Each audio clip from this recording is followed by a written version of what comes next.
mendapatkan hasil yang memuaskan gara-gara ini. Setiap dari kita itu selalu terfokus terhadap hasilnya. Kalau kita mendapatkan hasil yang memuaskan versi kita, wah, itu yang kita cari selama ini gitu ya. Tapi kita juga sadar sebetulnya untuk mendapatkan sebuah hasil pasti ada proses yang dijalankan kan. Yeah. Nah, prosesnya ini yang kita lakukan dalam keseharian. Nah, prosesnya ini yang mendominasi hari-hari kita loh dibanding hasilnya. Hasilnya itu kan cuman begitu dapet gabruk sebetulnya gitu ya. Iya. Kayak cuman momen sesaat gitu ya. Hasilnya tuh cuma satu titik yang kita tuju, sedangkan untuk menuju titik itu kita perlu Perjalanannya kan, prosesnya kan. melalui banyak titik.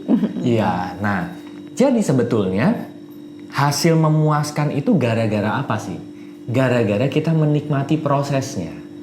Nah, kalau kita prosesnya aja kita suka, kita melakukan apa yang kita bisa, dan kita percaya diri terhadap diri kita bahwa kita bisa mendapatkan kemenangan dengan menjadi diri kita pada saat menjalani prosesnya, hasilnya ini tinggal tunggu waktunya untuk termanifestasi dalam bentuk fisik sebetulnya. Karena coba teman-teman bayangin ya, dalam keseharian kita, prosesnya kan yang panjang ya, yang titik-titiknya tadi itu yang panjang gitu. Dalam prosesnya aja kita tidak menikmati gitu. Wah, itu berarti kita sudah ada di dalam neraka loh sebetulnya. Jadi nggak perlu nunggu mati, tapi keseharian kita aja udah ada dalam neraka gitu. Nah, banyak orang yang suksesnya selaras. Nah, ini garis bawahnya nih. Suksesnya selaras itu karena mereka sudah menemukan jodoh prosesnya. Nah, banyak orang bilang itu hoki. Ah, lo hoki kayak gitu. Sebetulnya enggak. Orang yang suksesnya selaras itu adalah orang-orang yang sudah menemukan jodoh prosesnya. Yang mereka lakukan dalam keseharian itu apa yang mereka suka, apa yang mereka bisa, apa yang mereka lakukan secara hati, secara sukarela gitu. Nah, dan pada saat mereka melakukan prosesnya, itu mereka melakukan dengan apa yang ada, apa yang mereka bisa gitu. Cuman kan seringkali kita begini ya, untuk kita bisa mendapatkan sebuah hasil, kita itu seringkali melakukan hal yang sebetulnya di luar kita gitu. Ya. Kalau saya mau mendapatkan A, saya harus melakukan 10. Sedangkan fasilitas yang kita punya, apa yang ada, apa yang kita bisa sekarang, kita menganggap ada di posisi 3. Ada gap 7 kan? Dari 3 menuju 7. Nah, 7-nya ini kita paksa-paksakan gitu. Misal contoh, aduh gue gak punya modal nih gitu. Modalnya kurang 7 nih. Terus diusaha-usahain gitu ya. Nah, tapi diusaha-usahainnya ini dengan perasaan yang harus dapat nih. Perasaannya sangat tidak nyaman untuk mengejar 7-nya ini ya. Untuk mendapatkan 7. Padahal sebetulnya pada saat kita menyadari ya, proses untuk mendapatkan hasil itu, kita tuh selalu punya fasilitas yang disediakan semesta. Dengan apa yang kita ada, apa yang kita bisa, asalkan hatinya kita lakukan dengan sukarela gitu.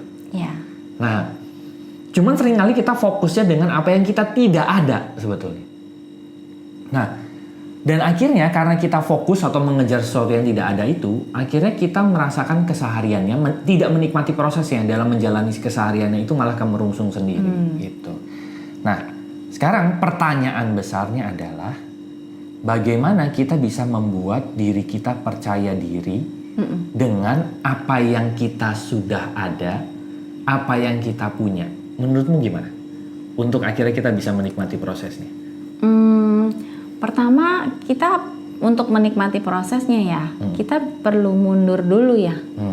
Karena gini, proses yang sekarang kita obrolin itu karena kita udah mau hasil tertentu gitu ya. Nah, proses dan hasil ini kan satu paket. Ya. Nah, kita perlu mundur dulu untuk melihat dan mengenali apakah kita menginginkan hasil itu sebagai suatu kompromi karena sebetulnya hasil yang betul-betul kita inginkan kita anggap tidak mungkin. Gimana tuh? Kebayang ya? Jadi misalnya contoh saya pribadi ya, saya tuh dulu suka melakukan A, B, C. Tapi dulu saya melihat A, B, C ini tidak bisa mendapatkan hasil yang saya inginkan. Sehingga akhirnya saya berkompromi, saya lihat hasilnya dulu. Oke, kalau hasilnya X misalnya yang saya inginkan, X ini saya nggak bisa dapat dari A, B, C menurut logika saya. Sehingga akhirnya saya akan berusaha, X ini saya bisa dapat dari mana ya? Ternyata ada D yang bisa menghasilkan. Padahal D itu bukan saya. Betul. D itu saya nggak suka, tapi demi mendapatkan X, akhirnya saya mengorbankan A, B, C, dan saya ya udah deh saya lakuin D aja demi saya mendapatkan X. Nah, kalau ini yang terjadi, maka berarti sebetulnya kita lebih menuju pada hasilnya kan, pada X-nya. Padahal D-nya itu kita nggak suka, karena itu bukan kita, karena itu ya dengan segala macam ketidakselarasannya.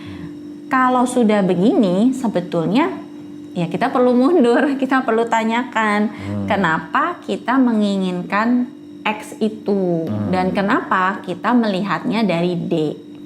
Apakah sekedar karena logika kita menganggap itu yang mungkin, atau karena hati kita memang benar-benar mau gitu.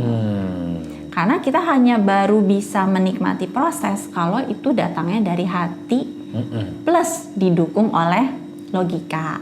Kalau cuma logikanya doang yang jalan tapi hatinya nggak di situ, maka sebetulnya ya itu akan terus jadi proses yang neraka sulit, tadi ya. Proses yang neraka gitu, karena hatinya nggak di situ. Gitu.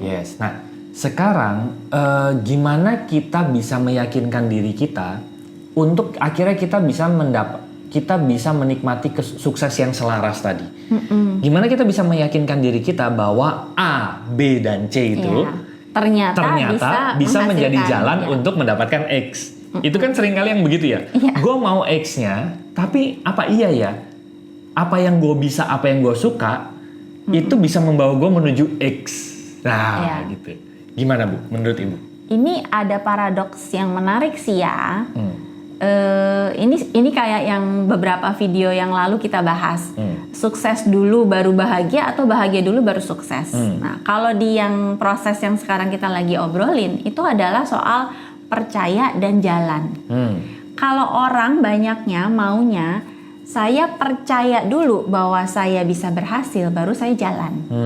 Tapi sebetulnya prosesnya itu adalah kita jalan dulu, baru di sepanjang jalan itu kepercayaan kita itu bertumbuh gitu. Nah, untuk kita mau mulai melangkah itu ya berarti yang perlu kita miliki adalah keberanian dan kepercayaan. Yang pertama sebelum berani dan percaya kita kenal dulu, balik lagi itu. Jadi sebetulnya semuanya balik lagi tentang kita kenal diri kita. Dari kita kenal, kita dapat mulai menumbuhkan kepercayaan terhadap apa yang kita punya, dan kemudian begitu kita mulai percaya dan mulai jalan. Di sepanjang jalan itu kita akan banyak mendapatkan konfirmasi, akan banyak mendapatkan tambahan gitu ya, yang akhirnya memampukan kita untuk jalan lebih jauh sampai di satu titik tiba-tiba kita sudah ada di tempat hasil yang kita inginkan itu. Oke. Tapi mulainya dari tahu, kenal, dan percaya. Gitu. Nah sekarang gini, kalau tadi kan kita berjalan di prosesnya nih. Gimana kita bisa tahu bahwa X-nya itu yang kita pikir itu hasil yang memuaskan itu benar-benar yang kita inginkan? Sebenarnya satu paket ya. Begitu kita mulai yang tadi tahu, kenal, dan percaya diri, sebetulnya di dalam proses itu kita akan mulai mendefinisikan ulang. Salah satunya adalah mendefinisikan ulang tentang X atau tentang tujuan yang kita pengen itu benar-benar tujuan yang kita pengen atau tujuan tularan gitu. Kita bisa tahu sebenarnya kita benar-benar pengen ini nggak sih? Bisa jadi setelah kita amati, kita gali, sebenarnya nggak pengen amat, ini sebenarnya nggak penting-penting banget gitu menurut kita. Ternyata ada hal lain yang menurut kita lebih bermakna, lebih mengisi hati dan hidup kita gitu. Jadi terjadi keselarasan antara A, B, C dengan X-nya gitu jadinya, gitu ya. Iya. Jadi lucu ya, perangkat yang kita sudah punya akhirnya selaras dengan tujuan yang mau kita capai. Betul, dan tujuannya pun nanti itu akan keluar tujuan yang memang betul-betul punya kita. Iya. Sehingga Betul. sebenarnya kalau tujuannya itu betul punya kita, sebetulnya Tuhan juga sudah mengkaruniakan segala sesuatu, perangkat ya, kalau yang Ari bilang tadi, tujuan dan perangkatnya itu pasti Nyambung. pasti selaras. Kita pasti dikasih perangkat yang mumpuni untuk nyampe ke tujuan yang memang itu tujuan kita. Gitu. Yes. Kalau bahasa kerennya akhirnya tercapai yang namanya divine will ya. Iya. Bukan hanya sekedar free will. Free will itu mungkin nanti kita muter-muter gitu ya. Tapi kalau divine will, apa yang kita lakukan dengan tujuannya itu sudah selaras gitu ya. Selaras dengan Apa yang kita butuhkan sudah sama dengan yang kita inginkan. Nah, betul sekali. Oke. Menarik ya. Nah, buat teman-teman yang mungkin sekarang masih merasa gitu ya. Apa sih yang saya bisa menang nggak ya? Dari melakukan apa yang saya bisa, apa yang saya suka gitu ya. Terus apa sih yang sebetulnya saya inginkan di kehidupan yang sekarang? Apa yang benar-benar menjadi panggilan saya di kehidupan yang sekarang? Mungkin teman-teman bisa cek di description.